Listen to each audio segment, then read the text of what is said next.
Sa isang maliit at tahimik na barangay sa gilid ng lungsod, kung saan ang ingay ng trapiko ay tila malayong bulong lamang. Nagsisimula ang araw ni Mang Ernesto bago pa sumilip ang unang liwanag ng umaga. Sa oras na ang karamihan ay mahimbing pa sa pagtulog, siya ay gising na. Tahimik na gumagalaw sa loob ng kanyang mumunting bahay na yari sa kahoy at yero.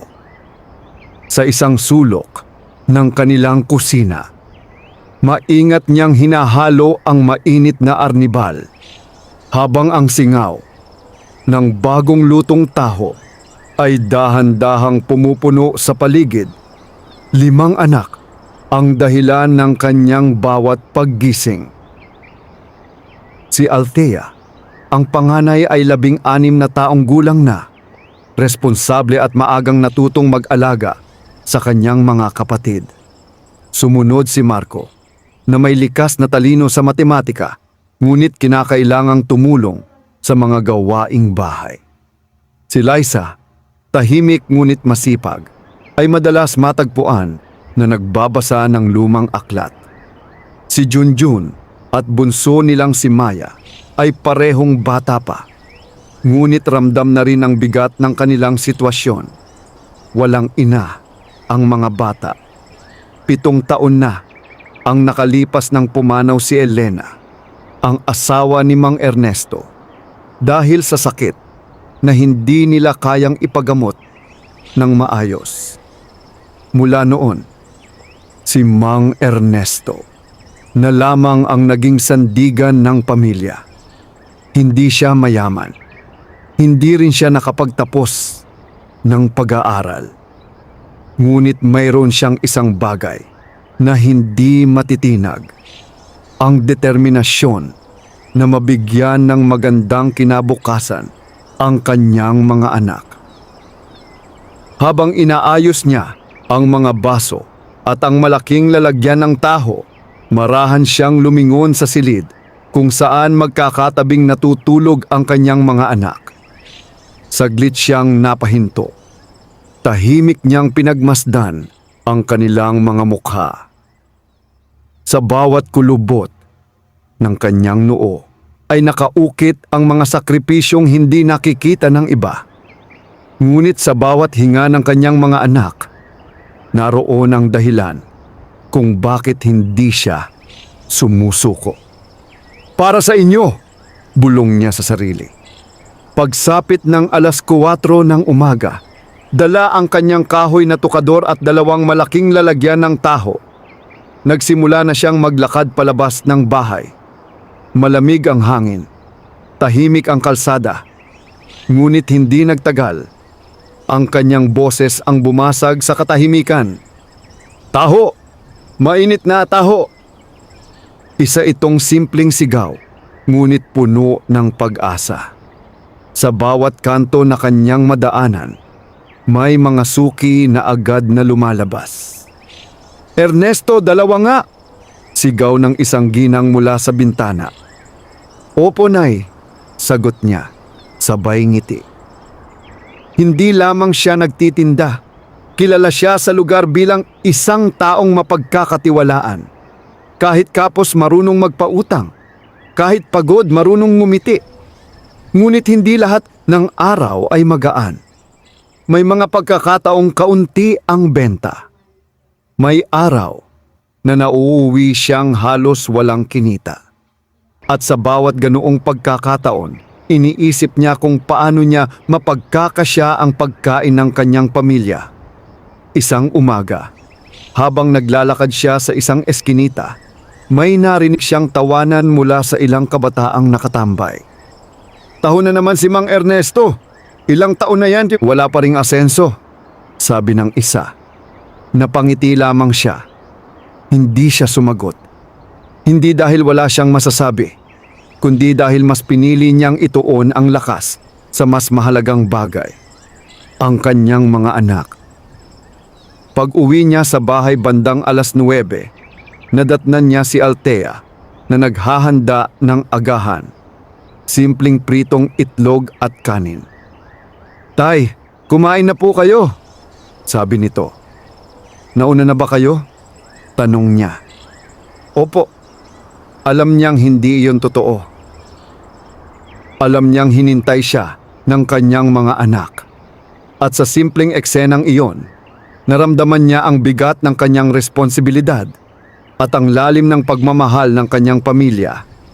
Kinagabihan, habang nag-aaral ang mga bata sa ilaw ng isang lumang bumbilya, tahimik na nakaupo si Mang Ernesto sa labas ng kanilang bahay. Sa kanyang kamay ay isang maliit na notebook.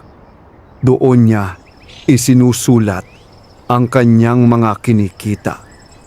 Bawat piso, bawat sentimo.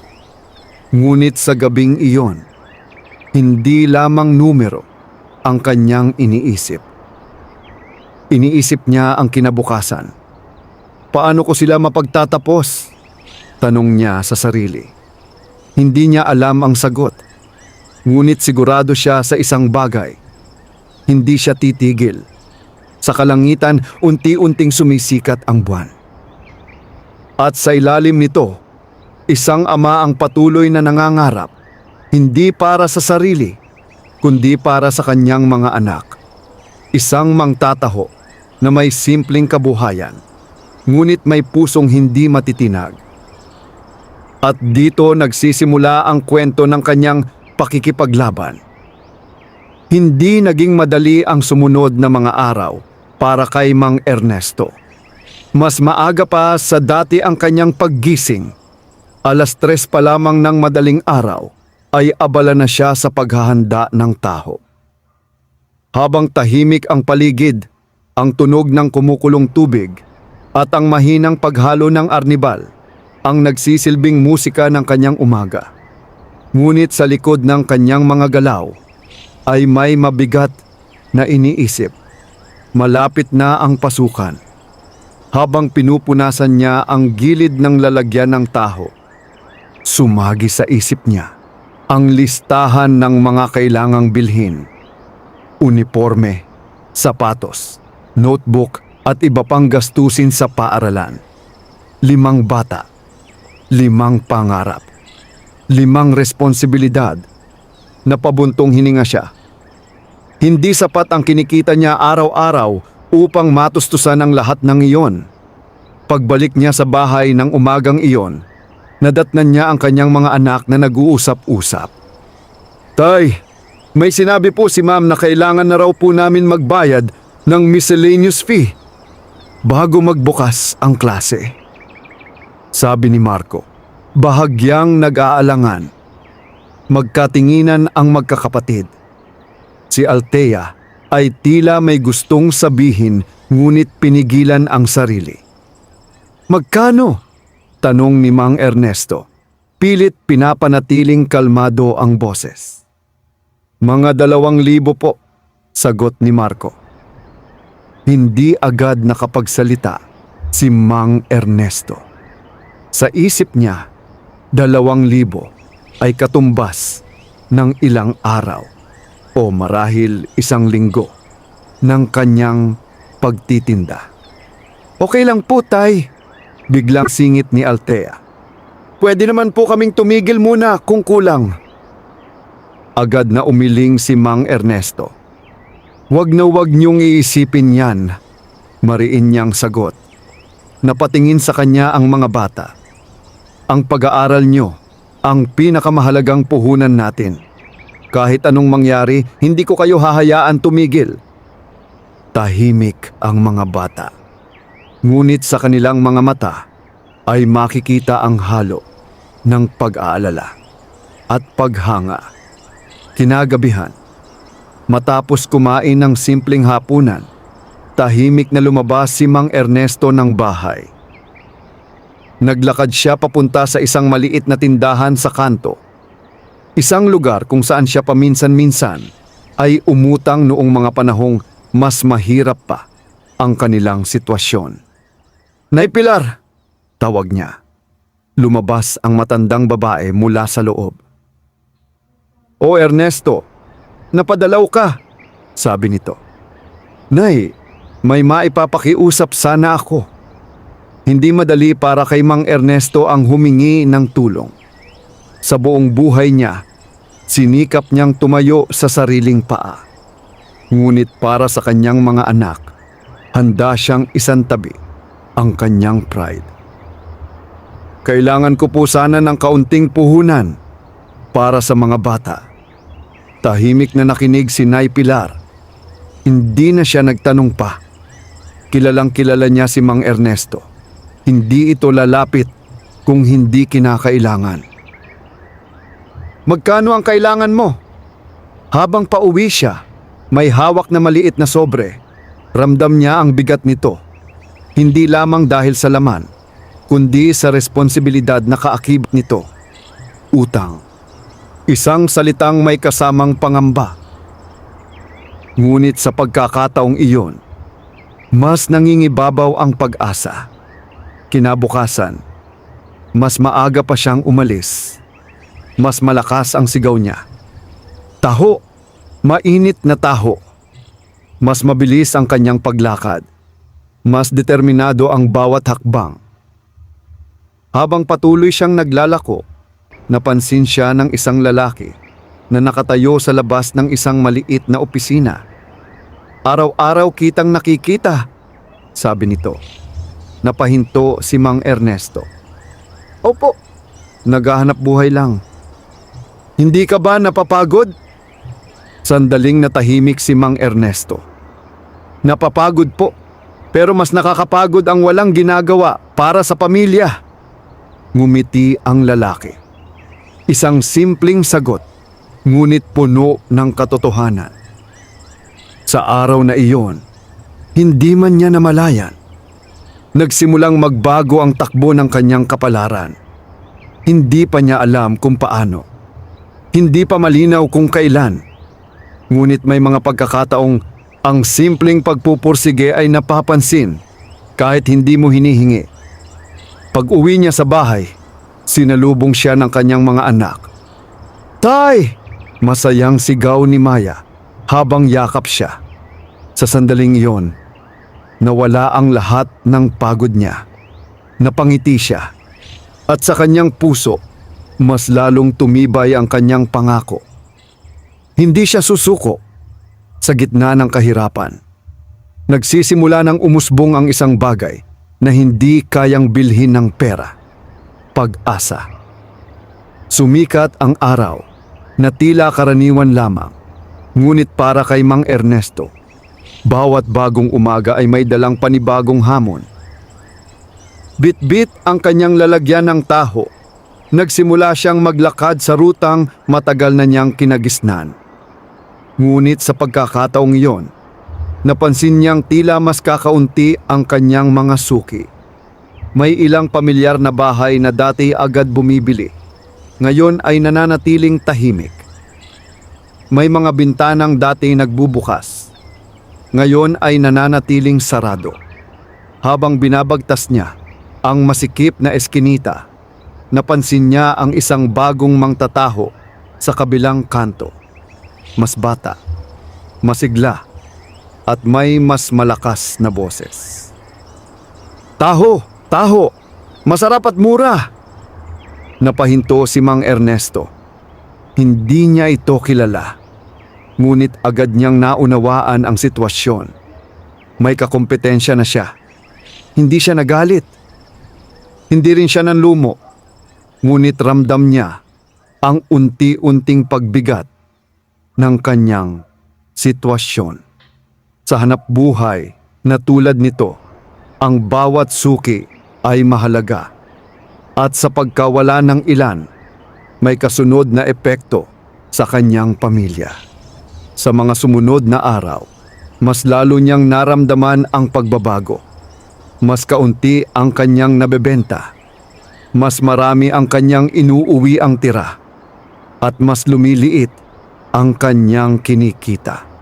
Isang umaga, Habang nakaupo siya sa gilid ng kalsada upang magpahinga sandali, may isang matandang lalaki ang lumapit sa kanya. "Napansin ko, anak, parang hindi na tulad ng dati ang benta mo," sabi nito. Ngumiti si Mang Ernesto. "Opo, may bago pong nagtitinda sa kabila," tumango ang matanda. Ganyan talaga ang buhay. Minsan sinusubok tayo kung gaano tayo katatag. Tahimik na nakinig si Mang Ernesto. "Ang mahalaga, huwag kang bibitaw. Hindi lahat ng laban ay panalo agad." Pag-uwi niya sa bahay ng araw na iyon, mas maaga kaysa dati, hindi niya maiwasang mapansin ang lungkot sa kanyang sarili. Ngunit agad niya itong itinago nang makita ang kanyang mga anak. "Tay, kumusta po ang benta?" tanong ni Liza. Saglit siyang napahinto. "Okay lang," sagot niya, pilit na ngumiti. Ngunit hindi lingid sa mga bata ang katotohanan. Habang naghahapunan sila ng simpleng gulay at kanin, mas tahimik ang lahat. Alam nilang may pinagdadaanan ang kanilang ama. At kahit bata pa ang ilan sa kanila, ramdam nila ang bigat ng sitwasyon. Kinagabihan, lumapit si Althea kay Mang Ernesto habang ito'y nakaupo sa labas. "Tay," mahina niyang tawag. "O anak, pwede po ba akong maghanap ng trabaho pagkatapos ng klase?" Agad siyang napatingin dito. "Wag na," mabilis niyang sagot. "Pero tay, ang trabaho mo ay mag-aral," putol niya, ngunit hindi galit, kundi puno ng pag-aalala. Tahimik si Althea. "Gusto lang po naming tumulong," dagdag niya. Huminga ng malalim si Mang Ernesto. Alam niyang totoo iyon. Ngunit ayaw niyang maranasan ng kanyang mga anak ang hirap na kanyang dinanas. "Ang tulong na kailangan ko sa inyo ay ang pagsisikap niyong makapagtapos." Sa sandaling iyon, mas lalong tumibay ang samahan ng kanilang pamilya.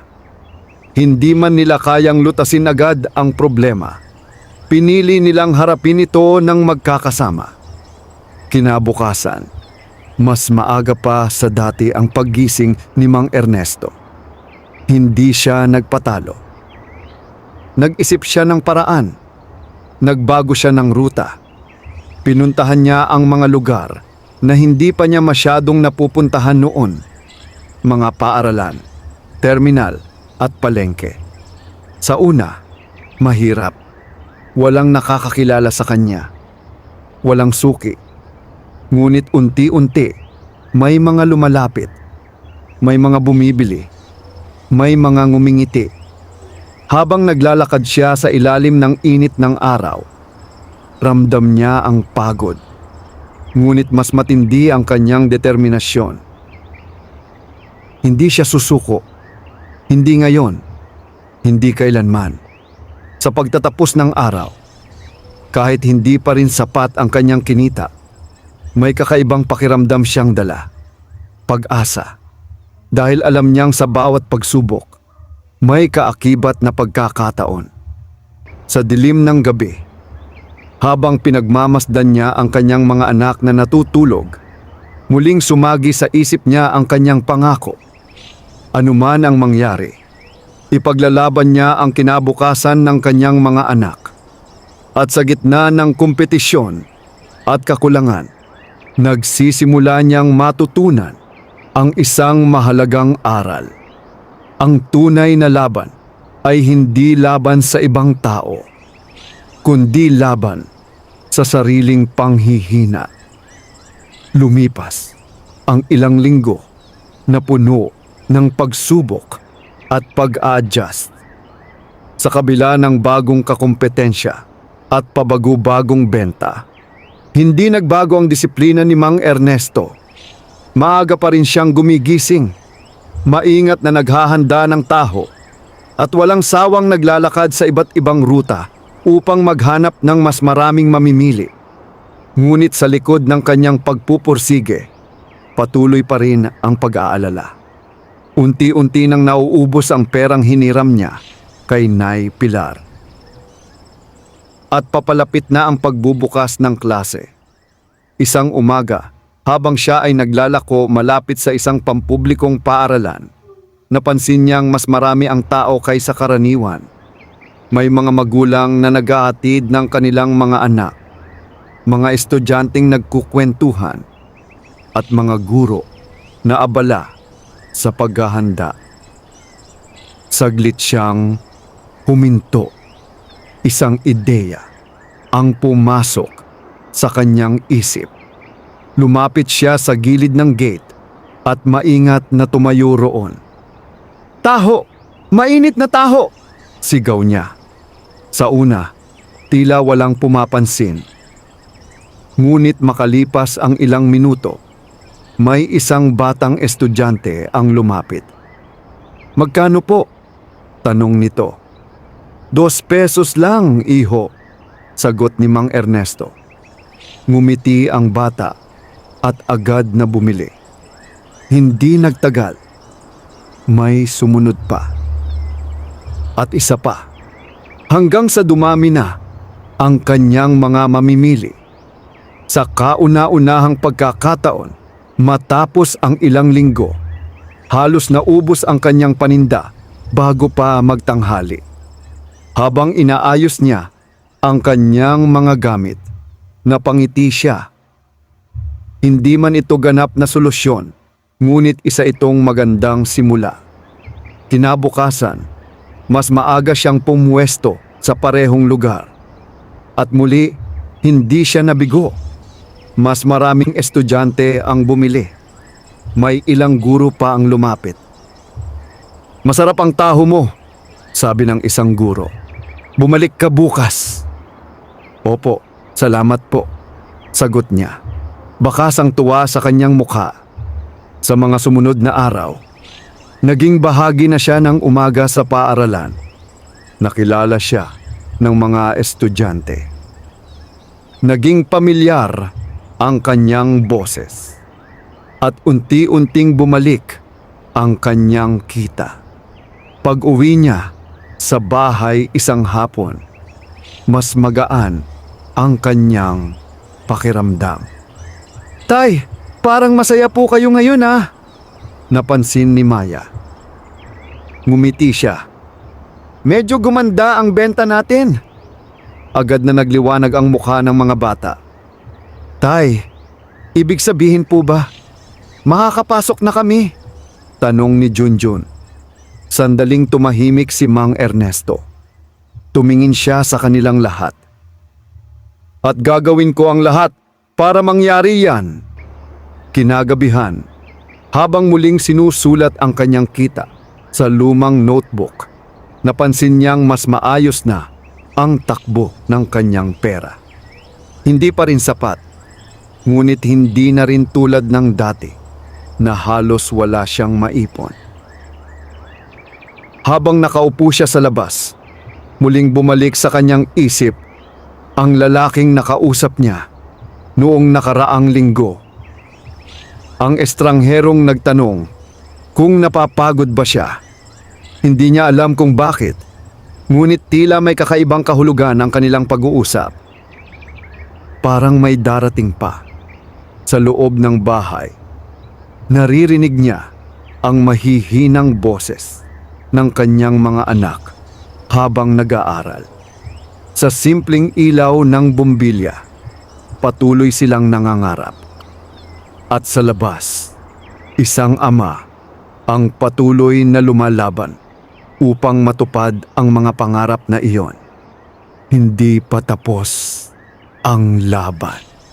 Ngunit sa wakas, may liwanag ng sumisilip sa kanilang daan. Isang munting pagkakataon na maaaring maging simula ng mas malaking pagbabago. At sa tahimik na gabing iyon, muling nanumbalik ang isang bagay na matagal na niyang hinawakan: pag-asa. Sa paglipas ng mga araw, unti-unting bumabalik ang sigla sa buhay ni Mang Ernesto. Ang kanyang pwesto sa harap ng paaralan ay naging bahagi na ng umaga ng maraming estudyante. May mga batang tumatakbo palapit sa kanya.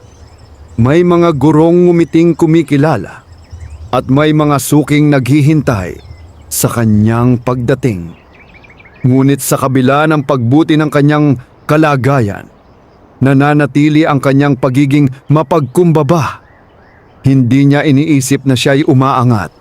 Para sa kanya, ginagawa lamang niya ang nararapat. Isang umaga, habang abala siya sa pagsasalin ng taho sa maliit na baso, may isang lalaking nakatayo sa gilid ang tahimik na nagmamasid. Maayos ang kanyang kasuotan. Simple ngunit halatang may kakayahan sa buhay.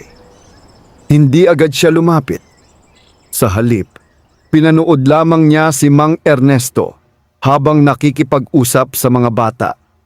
Habang nakangiti kahit pagod. Habang maingat na inaabot ang bawat order. "Manong, 3 po," sigaw ng isang estudyante. "Sige, sandali lang," sagot ni Mang Ernesto, sabay abot ng taho. "Salamat po." "Mag-aral kang mabuti ha," paalala niya. Napangiti ang lalaking nakatingin. May kakaiba sa paraan ng pakikitungo ni Mang Ernesto. Hindi lamang siya nagtitinda, tila may dala siyang malasakit sa bawat taong kanyang nakakasalamuha. Nang medyo humupa ang pila, lumapit ang lalaki. "Magkano ang isang baso?" tanong nito. 12 pesos po," sagot ni Mang Ernesto. "Kahit 2 na," sabi ng lalaki. Habang inaabot ang taho, napansin ni Mang Ernesto ang titig ng lalaki. Tila sinusukat ang kanyang pagkatao. "Araw-araw ka ba rito?" tanong ng lalaki. "Opo. Dito na po ako pumupwesto nitong mga nakaraang linggo." "Matagal ka na bang nagtitinda?" "Mahigit 10 taon na rin po," tumango ang lalaki. "Hindi ka ba nagsawa?" Bahagyang napangiti si Mang Ernesto. "Para sa mga anak ko, hindi po pwedeng magsawa." Tahimik na napatingin ang lalaki sa kanya. "Gaano karami ang anak mo?" 5 po. 5? Bahagyang nagulat ang lalaki. "Pinag-aaral mo lahat?" "Opo." Nagkaroon ng sandaling katahimikan sa pagitan nila. Tila may iniisip ang lalaki. Pagkatapos ay muli itong nagsalita. "Hindi madali ang ginagawa mo." "Hindi po talaga," sagot ni Mang Ernesto. "Pero wala naman pong mas mahirap kaysa sa makita mong hindi natutupad ang pangarap ng mga anak mo." Sa sandaling iyon, tila may kung anong nagbago sa ekspresyon ng lalaki. Hindi na lamang ito basta nagmamasid. Para bang may nakita siyang higit pa sa isang mangtataho. "Bukas babalik ako," sabi nito. Bahagyang nagulat si Mang Ernesto. "Opo, salamat po." Umalis ang lalaki, ngunit iniwan nito ang isang kakaibang pakiramdam kay Mang Ernesto. Hindi niya maipaliwanag kung bakit, ngunit tila may mahalagang mangyayari. Kinagabihan, habang nagkukwentuhan ang pamilya sa simpleng hapunan, nabanggit niya ang lalaki.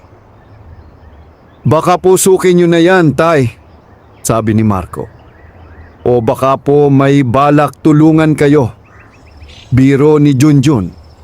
Napangiti si Mang Ernesto.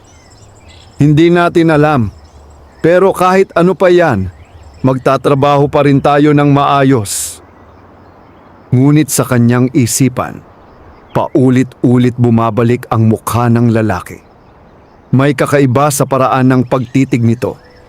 Hindi mapanghusga, hindi rin basta mapag-usisa, kundi tila naghahanap ng isang bagay.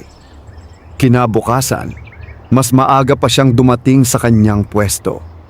Hindi niya inaasahan, ngunit may maliit na bahagi ng kanyang puso ang umaasa. At sa gitna ng unti-unting pagdami ng mga estudyante, muling lumitaw ang lalaki. tahimik, nakamasid. Ngunit sa pagkakataong iyon, hindi na lamang siya basta tagapanood.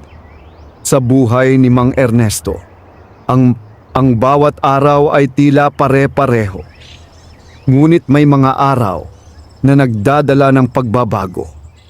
At kung minsan, ang pagbabago ay nagsisimula sa isang simpleng pagtatagpo. Sa ilalim ng araw, sa gitna ng kanyang pangkaraniwang umaga, hindi niya pa alam na ang lalaking iyon ay may dalang pagkakataong maaaring magpabago sa takbo ng kanyang buhay. Maagang dumating si Mang Ernesto sa kanyang pwesto sa harap ng paaralan kinabukasan. Mas maayos ang kanyang paghahanda. Mas maingat ang kanyang kilos. Hindi dahil sa pagnanais na magpakitang gilas, kundi dahil sa kakaibang pakiramdam na may mahalagang mangyayari sa araw na iyon. Hindi siya sanay umasa. Ngunit hindi rin niya maikakaila ang pag-usbong ng pag-asa sa kanyang dibdib. Habang unti-unting dumarami ang mga estudyante, nagsimula na rin ang kanyang pagbebenta. Tulad ng nakasanayan, magalang ang kanyang pakikitungo. May kasamang ngiti ang bawat pag-abot ng taho at may kasamang payo ang bawat pasasalamat. Ngunit sa kabila ng kanyang abala, hindi niya maiwasang sumulyap paminsan-minsan sa paligid. Hinahanap niya ang lalaki. Hindi nagtagal, dumating ito. Tahimik lamang na lumapit at tumayo sa gilid. Gaya ng nakasanayan. Ngunit sa pagkakataong ito, hindi na ito naghintay ng matagal. Lumapit ito kay Mang Ernesto habang siya'y nagsasalin ng taho. "Magandang umaga," bati ng lalaki. "Magandang umaga rin po," sagot ni Mang Ernesto. "Pwede ba kitang makausap sandali?" Bahagyang nagulat si Mang Ernesto, ngunit tumango siya. "Sandali lang po," sabi niya. Sabay tapos sa huling order. Lumayo sila ng kaunti mula sa karamihan. Sa ilalim ng isang punong kahoy, doon nagsimula ang usapan. "Ako si Ramon," pakilala ng lalaki. "Ernesto po," sagot niya. "Matagal na kitang inoobserbahan," diretsahang sabi ni Ramon. Hindi agad nakapagsalita si Mang Ernesto. Ngunit hindi siya natakot. Sa halip, naging mas maingat siyang makinig.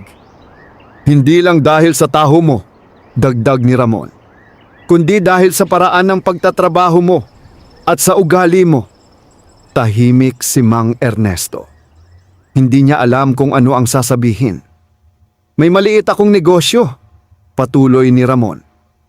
"Nagpapagawa at nagbebenta kami ng iba't ibang produktong pagkain.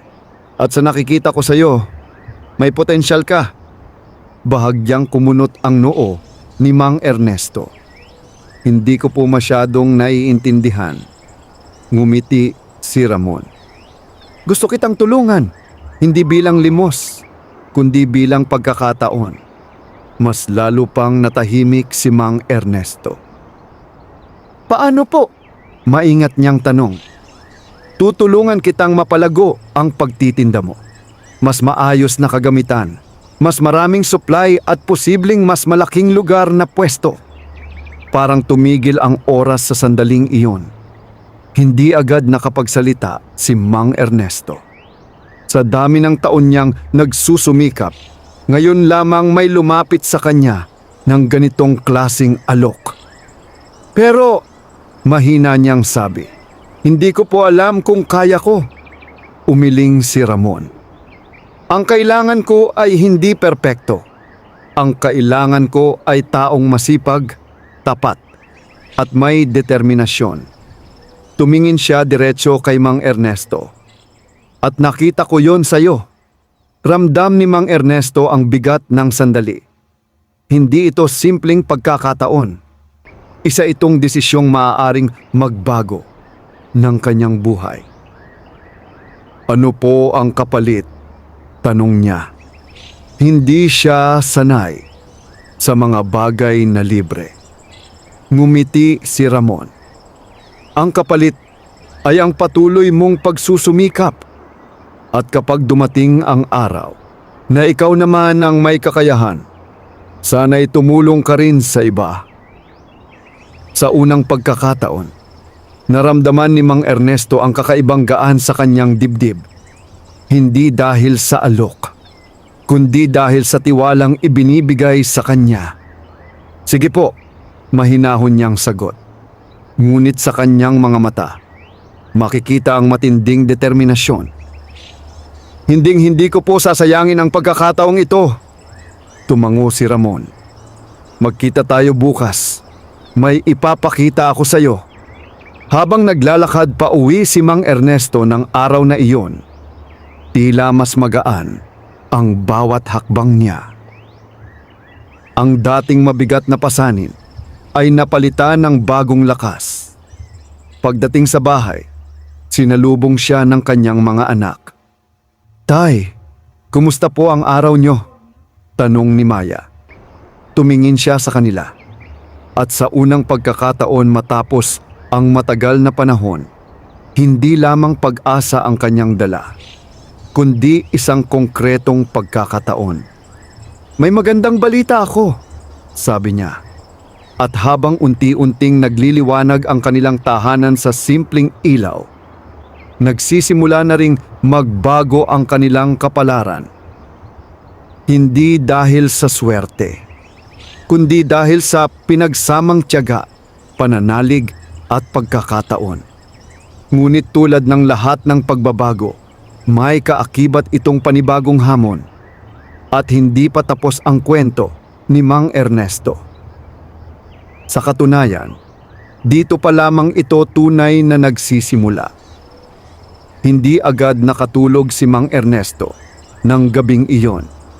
Habang ang kanyang mga anak ay mahimbing na natutulog, siya ay nakaupo sa labas ng kanilang bahay. Tahimik na pinagmamasdan ang kalangitan. Ang malamlam na liwanag ng buwan ay tila sumasalamin sa kanyang isipan. Puno ng pag-asa, ngunit may kasamang pangamba. Hindi siya sanay sa ganitong uri ng pagkakataon. Sa loob ng maraming taon, ang kanyang mundo ay umiikot lamang sa simpleng pagtitinda ng taho, sa pag-aalaga ng kanyang mga anak, at sa araw-araw na pakikipaglaban upang mabuhay.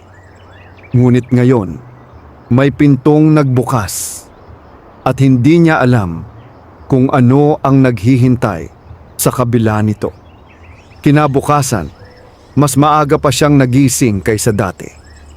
Mas tahimik ang kanyang galaw, mas maingat ang kanyang paghahanda. Hindi niya nais magkamali. Hindi niya nais masayang ang pagkakataong ibinigay sa kanya.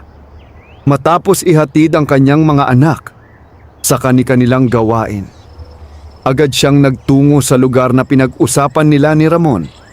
Isang maliit, ngunit maayos na gusali ang bumungad sa kanya. Hindi ito enggrande, ngunit halatang organisado. May mga taong abala sa loob, may mga kahon ng produkto, at may maayos na sistema ng trabaho. Sa labas pa lamang, naramdaman na niya ang kaibahan. Maaga ka, bati ni Ramon nang makita siya. Opo, sagot ni Mang Ernesto. Ayokong mahuli. Ngumiti si Ramon. Mabuti yan. Pinapasok siya sa loob. Habang naglalakad sila, ipinakita ni Ramon ang iba't ibang bahagi ng lugar. Ang kusina kung saan ginagawa ang mga produkto, ang imbakan ng mga sangkap, at ang maliit na opisina kung saan inaasikaso ang mga papeles. Hindi man ito kalakihan, malinaw na maayos ang pamamalakad. Dito kami gumagawa ng iba't ibang pagkain, tokwa, arnibal, at iba pang sangkap na ginagamit din sa taho, paliwanag ni Ramon. Napatingin si Mang Ernesto. Sa unang pagkakataon, nakita niya ang mas malaking larawan ng kanyang hanapbuhay. Hindi lamang ito simpleng pagtitinda. May sistema, may proseso, may posibilidad na lumago. Gusto kitang isama sa ganitong sistema, sabi ni Ramon. Hindi ka na lang basta magtitinda. Matututo ka ring magplano, mag-manage at magpalago ng negosyo. Tahimik na nakinig si Mang Ernesto. Ramdam niya ang kaba. Ngunit mas nangingibabaw ang kanyang kagustuhang matuto. Sa simula, patuloy ni Ramon, bibigyan kita ng mas maayos na kagamitan, mas malaking lalagyan, mas magandang pwesto, at sapat na supply. Pero kailangan mong sumunod sa sistema. Kailangan mong matuto. Opo, agad na sagot ni Mang Ernesto. Handa po akong matuto. Ngumiti si Ramon. Iyan ang gusto kong marinig. Ipinakita sa kanya ang bagong set ng kagamitan. Mas matibay, mas malinis, at mas propesyonal ang itsura. Sa simpleng bagay na iyon, ramdam ni Mang Ernesto ang pagbabago. Hindi na siya basta mang tataho lamang. Unti-unti, nagiging bahagi siya ng isang mas malaking layunin. Simula bukas, gamitin mo na ito, sabi ni Ramon. Babalikan kita paminsan-minsan para tingnan ang progreso mo. Habang hawak ni Mang Ernesto ang bagong kagamitan, hindi niya maiwasang mapahinto. Sa kanyang mga kamay, tila hawak niya ang unang hakbang ng bagong yugto ng kanyang buhay. Pag-uwi niya sa bahay, dala ang mga bagong gamit. Agad siyang sinalubong ng kanyang mga anak. Tay, ano po yan? Tanong ni Maya. Bakas ang kuryosidad. Ngumiti siya. Bagong simula natin. Masayang pinagmasdan ng mga bata ang mga kagamitan. Para sa kanila, ito ay hindi lamang mga bagay, kundi simbolo ng pag-asa. Kinagabihan, habang nag-uusap ang pamilya, mas maliwanag ang kanilang mga mukha. May bagong sigla, may bagong paniniwala. Ngunit sa kabila ng lahat, alam ni Mang Ernesto, ito ay simula pa lamang. Hindi pa tapos ang laban. Sa katunayan, mas lalong lalalim ang kanyang responsibilidad. Habang siya ay nakahiga, nakatitig sa kisame, muling bumalik sa kanyang isip ang mga salita ni Ramon. Matututo ka ring magpalago ng negosyo. Napapikit siya at sa kanyang puso, tahimik niyang ipinangako. Hindi lamang niya babaguhin ang kanyang buhay, babaguhin niya rin ang kinabukasan ng kanyang mga anak. At sa pagsisimula ng bagong araw, isang bagong Mang Ernesto ang haharap sa mundo. Mas handa, mas matatag, at mas determinado. Sa pagsikat ng araw, isang bagong yugto ang sinimulan ni Mang Ernesto. Dala ang kanyang bagong kagamitan, mas maayos ang kanyang itsura. Mas malinis ang lalagyan, mas organisado ang pagkakaayos ng mga baso, at mas propesyonal ang kabuuan ng kanyang tindahan. Sa unang tingin pa lamang, mapapansin na ang pagbabago. Ngunit hindi lamang sa panlabas nagaganap ang pagbabagong ito. Sa kanyang isipan at puso, nagsisimula na rin siyang matutong mag-isip bilang isang negosyante. Pagdating niya sa harap ng paaralan, agad siyang napansin ng mga estudyante. Uy, bago na ang lalagyan ni Manong, sabi ng isa. Mas malinis na tingnan, dagdag ng isa pa. Napangiti si Mang Ernesto. Sa simpleng komento, ramdam niya na may epekto ang kanyang pagsisikap.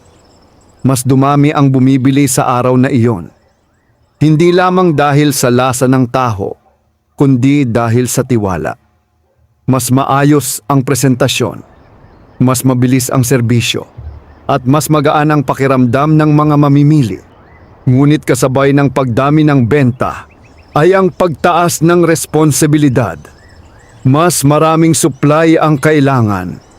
Mas maingat ang pagbilang ng kita at puhunan. At mas kailangang siguraduhin na hindi masasayang ang pagkakataon. Kinagabihan, habang sinusulat niya ang kanyang mga kinita sa notebook, napansin niyang mas malaki ang pumasok na pera. Ngunit hindi niya ito agad ikinatuwa. Sa halip, naging mas maingat siya. Hindi ito puro kita, bulong niya sa sarili. May kailangang ibalik, may kailangang iikot. Sa mga sumunod na araw, mas naging disiplinado siya. Mas maaga siyang gumigising. Mas maayos ang paghahanda. At mas iniingatan niya ang kalidad ng kanyang produkto. Ngunit hindi lahat ay naging madali. Isang hapon, habang pauwi siya, napansin niyang tila may sumusunod sa kanya.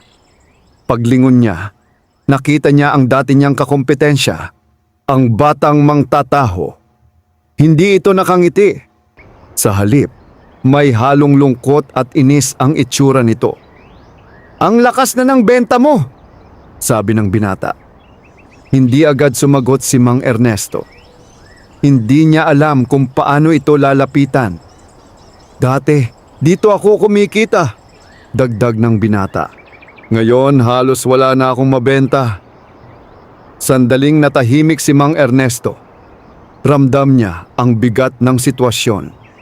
Alam niya ang pakiramdam ng mawalan. Alam niya ang hirap ng makipaglaban sa kabuhayan. "Hindi ko sinasadya," mahinahon niyang sagot. "At hindi ko rin gustong may mawalan." Napabuntong hininga ang binata. "Pero ganyan talaga, di ba? May aangat, may maiiwan." Sa sandaling iyon, tila may bumigat sa dibdib ni Mang Ernesto. Hindi niya nais na ang kanyang pag-angat ay maging dahilan ng pagbagsak ng iba. "Anong pangalan mo?" tanong niya. "Leo," sagot ng binata. "Leo," mahinahon niyang sabi. Hindi kailangang may matalo para may manalo. Napatingin sa kanya ang binata. "Kung gusto mo," patuloy niya, "pwede kitang turuan sa bagong sistema na natututunan ko." Nagulat si Leo. "Tutulungan mo ako?" Tumango si Mang Ernesto. "Kung pareho tayong magsisikap, pareho tayong aangat." Tahimik si Leo. Hindi niya inaasahan ang ganitong sagot. Sa sandaling iyon, hindi lamang negosyo ang lumago, kundi ang pagkatao ni Mang Ernesto. Pag-uwi niya sa bahay, tahimik siyang nag-isip. Ang pagbabago ay hindi lamang tungkol sa pag-asenso. May kaakibat itong responsibilidad sa kapwa. Sa hapagkainan, habang magkakasamang kumakain ang pamilya, mas ramdam ang init ng kanilang samahan. "Tay, parang mas gumaganda na po ang lahat," sabi ni Liza. Ngumiti siya. "Unti-unti anak." Ngunit sa kanyang puso, alam niyang ito ay simula pa lamang ng mas malalim na hamon. Ang tunay na sukatan ng tagumpay ay hindi lamang kung gaano kalaki ang kinita, kundi kung gaano karaming buhay ang natulungan.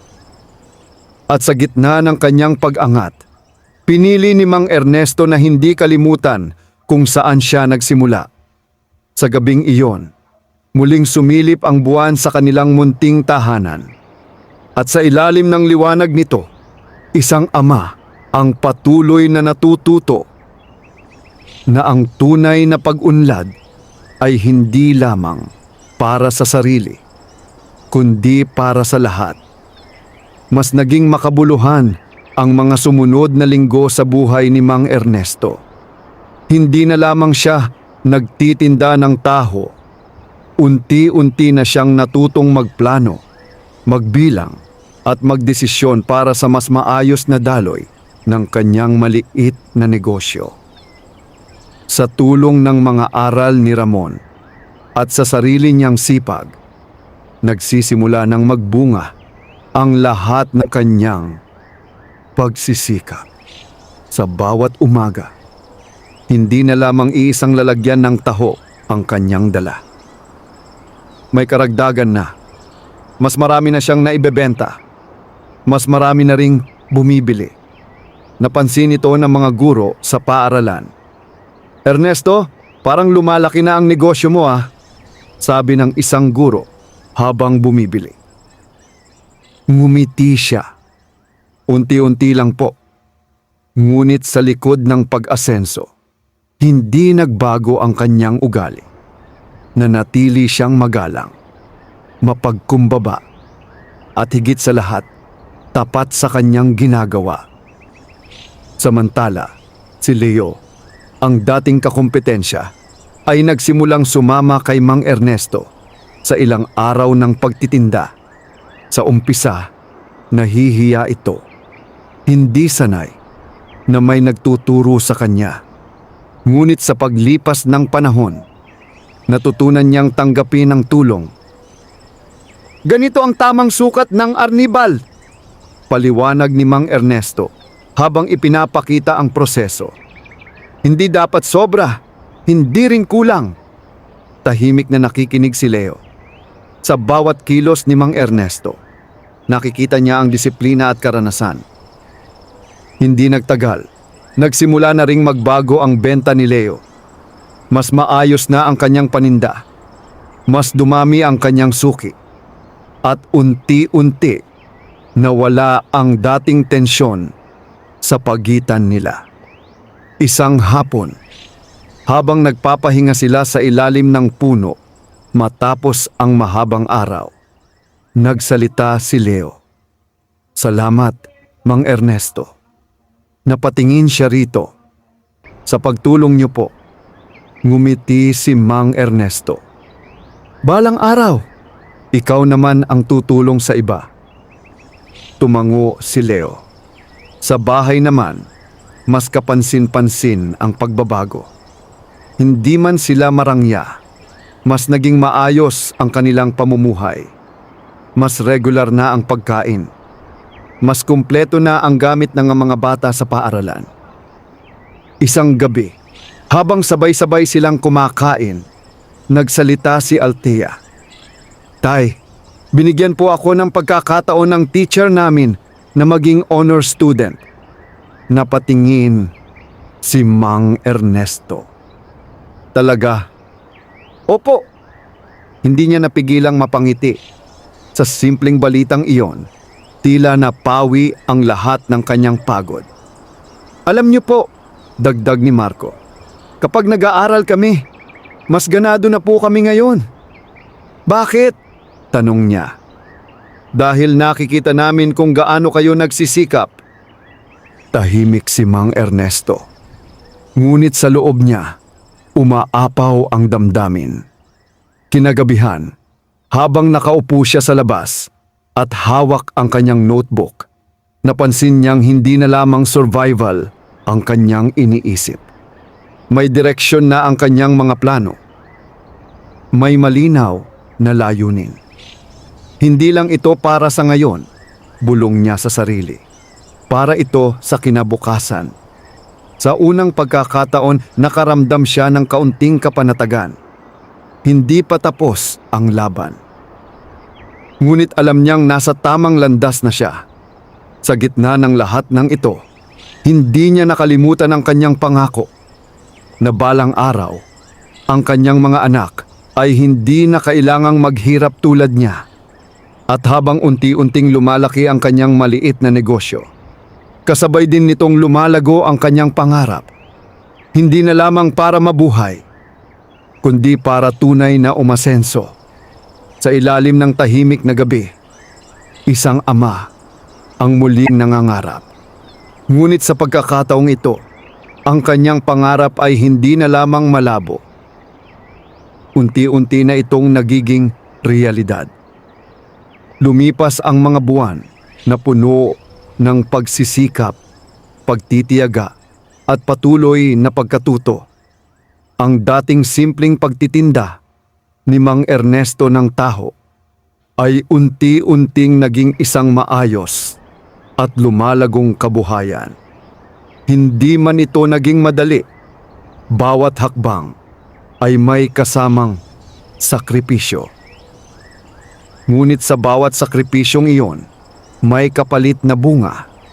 Mas naging organisado ang kanyang sistema. May sapat na siyang supply araw-araw. May malinaw na talaan ng kita at puhunan. At higit sa lahat, may direksyon na ang kanyang maliit na negosyo. Hindi na lamang siya nakapwesto sa iisang lugar. Sa tulong ni Ramon, nagkaroon siya ng pagkakataong makapagtinda sa iba pang lugar, malapit sa terminal, sa palengke, at sa iba pang paaralan. Unti-unting lumawak ang kanyang sakop. Unti-unting dumami ang kanyang mga suki. Hindi nagtagal, hindi na niya kayang mag-isa ang lahat. Kaya't isinama niya si Leo bilang katuwang, hindi bilang tauhan lamang, kundi bilang partner sa pagsisikap. Mas mabuti kung pareho tayong aangat, sabi ni Mang Ernesto isang araw. Tahimik na tumango si Leo, bakas ang pasasalamat sa kanyang mukha. Sa kanilang pagtutulungan, mas lalong lumago ang kanilang kabuhayan. Mas dumami ang kanilang paninda. Mas naging maayos ang daloy ng trabaho. At mas naging matatag ang kanilang samahan. Ngunit sa kabila ng pag-unlad, hindi nagbago ang layunin ni Mang Ernesto. Ang kanyang mga anak. Dumating ang araw ng pagbubukas ng klase. Maaga silang nagising. Maayos ang kanilang mga uniforme. May bagong sapatos ang ilan.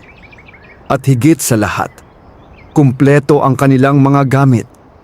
Habang pinagmamasdan niya ang kanyang mga anak na papalabas ng bahay, hindi niya napigilang mapahinto. Sa mga sandaling iyon, tila bumalik sa kanyang alaala ang mga panahong halos wala silang makain. Ang mga araw na nag-aalala siya kung saan kukuha ng pera. Ang mga gabing hindi siya makatulog sa kakaisip. Ngunit ngayon, narito sila. Nakahanda. May pagkakataon. Tay, salamat po, sabi ni Althea bago umalis. Napatingin siya sa kanyang anak. Para saan? Tanong niya. Sa lahat po. Hindi agad siya nakasagot. Ngunit sa kanyang puso, ramdam niya ang lalim ng mga salitang iyon. Lumipas ang panahon. Isa-isa, nagsimulang magtagumpay ang kanyang mga anak. Si Althea ay nagtapos ng may karangalan. Si Marco ay nakapasok sa kursong pinapangarap niya. Si Liza ay patuloy na nagpakitang gilas sa kanyang pag-aaral. At ang mga nakababata ay sumunod sa kanilang mga yapak.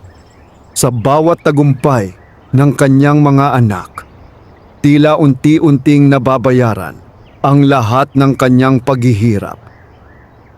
Isang gabi, habang nakaupo siya sa harap ng kanilang bahay, kasama si Ramon, tahimik nilang pinagmamasdan ang kalangitan. Malayo na ang narating mo, sabi ni Ramon. Ngumiti si Mang Ernesto. Hindi ko po ito nagawa mag-isa. Tumango si Ramon. Pero nagsimula ito sa iyo. Tahimik na napaisip si Mang Ernesto. Tama si Ramon. Ang lahat ng ito ay nagsimula sa isang simpleng pangarap. Isang ama na gustong mapagtapos ang kanyang mga anak. Alam niyo po, sabi niya, kung may isang bagay akong natutunan, tumingin siya sa malayo. Ang tagumpay ay hindi nasusukat sa laki ng kita. Sandaling tumigil siya at hindi rin sa dami ng pag-aari. Napangiti siya kundi sa kung ilan ang natulungan mo at kung paano mo nabago ang buhay ng iba.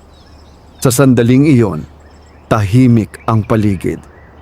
Ngunit puno ng kahulugan ang bawat salita. Hindi man marangya ang kanyang buhay, hindi man siya naging mayaman sa pera, si Mang Ernesto ay naging mayaman sa ibang paraan. Mayaman sa pagmamahal, mayaman sa respeto, at higit sa lahat, mayaman sa tagumpay na may kabuluhan. At sa ilalim ng parehong kalangitan na minsang saksi sa kanyang paghihirap, ngayon ay saksi na rin sa kanyang tagumpay.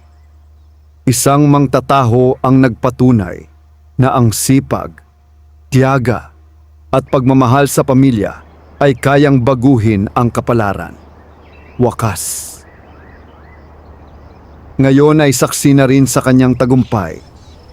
Isang mangtataho ang nagpatunay na ang sipag, tiyaga, at pagmamahal sa pamilya ay kayang baguhin ang kapalaran. Wakas.